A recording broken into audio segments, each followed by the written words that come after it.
What's up? Welcome back to Top Tier Arcade. My name is Steve, and you're back with me in the apartment. In this special presentation video, we're going to be taking a look at Nintendo's Amiibo Wave 2 and continuing on the special presentation Amiibo series. So, as you saw last video, Hounda took us through the history of Amiibos, briefly his introduction to Amiibos and how he got sucked into the whole world, and now he's pretty much embedded in it. So we're going to continue that. In this video, we're going to take you out of the arcade, put you into the living room. We're going to talk to Hounda. He's going to review Wave 2, the prices, the rarities. And again, if you guys haven't had a chance to subscribe yet, please do. We're going to be looking at a lot of different things, and it's going to be exciting and fun as the video and months progress. So we'll take it from there. We'll talk to Hounda, and let's get into the world of Amiibo.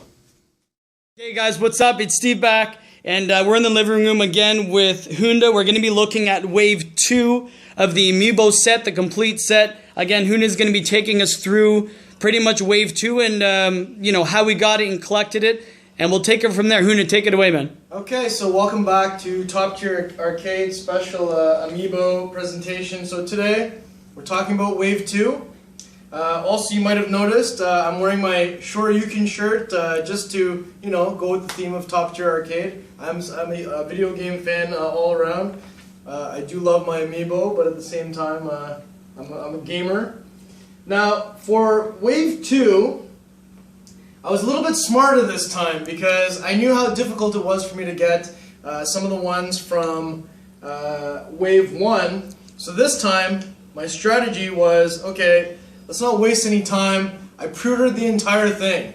Now, the only one that I had a little bit of difficulty in getting, and that was with Diddy Kong, which is strange because I now see Diddy Kong in stores easy to get. I know in different places that I've read online, some places were having some difficulty finding Pit from Kid Icarus.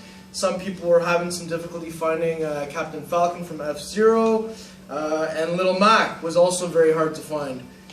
I don't know why Diddy Kong was hard for me to find. I still managed to find them at retail price, but that was the only one I had a little bit of a struggle with, just finding a pre-order for that. Luigi and Zelda, pretty easy to get. I think you can walk into any retailer right now and find one. But as you know, we are situated in Toronto, Canada, and that was my experience with Wave 2. I have to say that Wave 2 was a lot smaller than Wave 1, Wave 3, and what Wave 4 will be. But at the same time, you've got some of the core characters. Obviously, Luigi's a core character, Zelda's a core character. Captain Falcon's a little bit less known, but he's also a very popular character in Smash Brothers. Pit, a lot of people don't know who Pit is because they didn't own a 3DS, they didn't play Kid Icarus, but I really like the detailing on the Pit Amiibo. And overall, I have to say just the quality. I mean, when they first showed the Amiibo at E3, the quality was extremely high. And then people were complaining online saying that, well, the retail versions were of a little bit of a lower build quality, which is true, but they're actually still very good. I mean, if you look at, for instance, on Diddy Kong, you can see like each one of his individual hairs, the detail on his hat where it says Nintendo. I thought that was really good. Also the different textures, like for instance, if you look at Mario and Luigi, their overalls, just like in the game, you can see the denim texture on their actual clothing, which they actually did. Later on, once we get to the Super Mario Brothers Amiibos, I'll show you the difference in saying that even the textures on their pants were different. But they did go into great detail.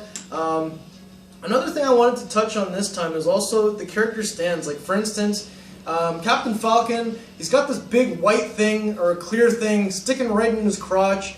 Obviously you need that so that he can have the same position that he has in the game, but it's just an awkward looking thing. And I mean, if you're a little kid, you're probably going to be like, haha, that's funny, and I'm sure there's lots of little kids watching, so yeah, I hope you can get all these toys. But I thought it was strange that some of the placements, even on Pit, like why is it blue?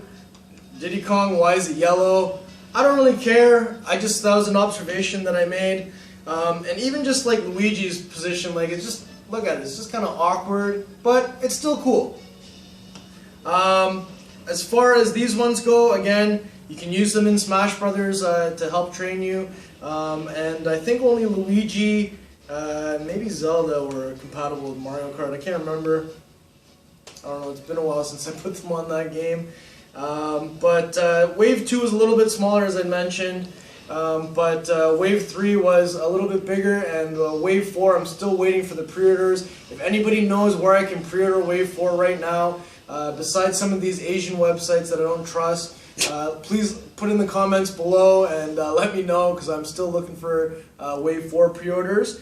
And Wave 2 is a little bit shorter, so I don't have as much things to say about those. It's okay. I'm wondering, do you think that Nintendo anticipated such a popular event? Maybe they came up with Wave 1, get it over with, and then Wave 2, okay, we'll dwindle it down and that's it? Do you think that maybe they fell short of how popular this would have became? Does Nintendo know, or are they hiding the stock? What are they doing? So, okay, let's talk a little bit about Nintendo.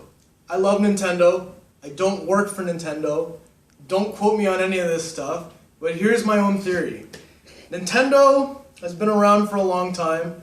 They've actually been around for about 100 years, roughly, long before they started making video games. They're making these Hanafuda cards and stuff, other types of games before they got into Nintendo Entertainment System, which pretty much made them a household name. They're very smart. Now, I think they did all this on purpose to create a false demand by making people feel as though that these are all hard to get. It's made people, including myself, go nuts over these things. And for each, like, for instance, the new Nintendo 3DS came out. That Majora's Mask thing was like next to impossible to get. Why is it like that? Let us have it. I'm willing to spend whatever money I can to get whatever I want from Nintendo, but these things are crazy. Like, for instance, the GameCube controller adapter from Nintendo. Why was it impossible to get? Like, I got one, but it wasn't easy. Like, it wasn't as easy as, oh, I'm going to go to the store and pick one up. No, I struggled to get it. Ended up getting one.